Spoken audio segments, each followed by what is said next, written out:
एगो देहाती नौजवान बाड़े अपना मेहरारू के नैहर में छोड़ देले बाड़े। एको गो बाल बच्चा नइखे। जब फागुन के महीना आवता तब उ धनिया नैहर से ससुरा आवत बाड़ी। इहाँ अइला पर देखतारी कि उनकर स्वामी परदेश चल गइल बानी। इहवा सास पतोह ननद भौजाई में कुछ कहा सुनी हो जात बा। धनिया एगो चिट्ठी लिख के स्वामी लगे भेजतारी। आई ओह प्रसंग के एगो सोहर में सुनी। चढ़त फगुन धनी सजी धाजी चलेली गवनवानु हो। ललना आई पहुँची पिया के नगरिया त पिया परदेस गइले हो। ललना आई पहुँची पिया के नगरिया त पिया परदेस गइले हो। खत लिखी भेजेली बहुरिया की पिया नीरा मोहियानु हो। ललना जाही तू चाहबा भलैया लवटी घरे आवनु हो।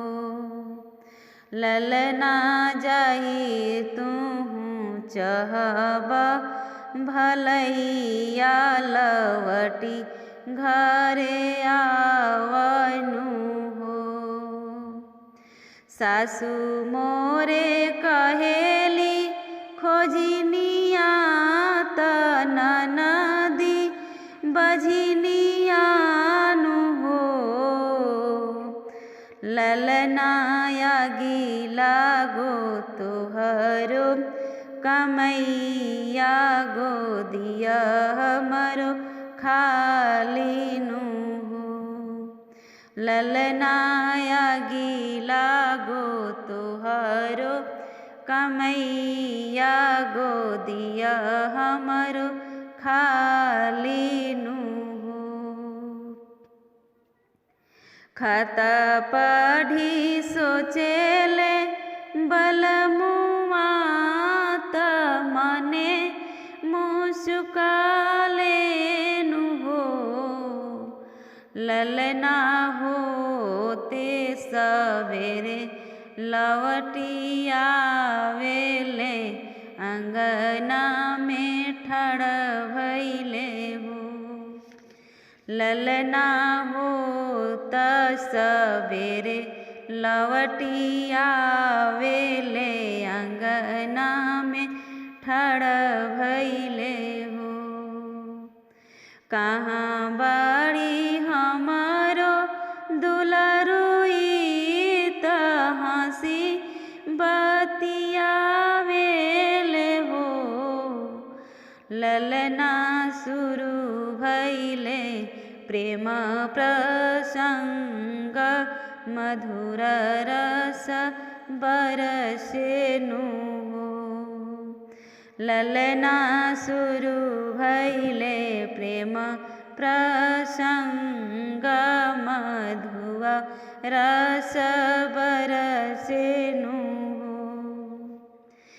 एक राती बीतले दूसर राती आवरू तीसर राती हो।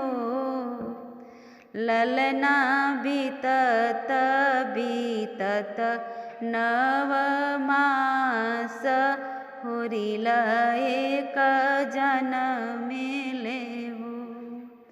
ललना बीतत बीतत नव मास होरिल एक जनमेले हो। दुआरा से दौड़ेली सासू त गोठरिया से ननदीनु हो। ललना धन धन भाग मनावेली कंगना लुटावेली हो। ललना धन धन भाग मनावेली सोहर गवावेली हो। ललना धन धन भाग मनावेली सोहर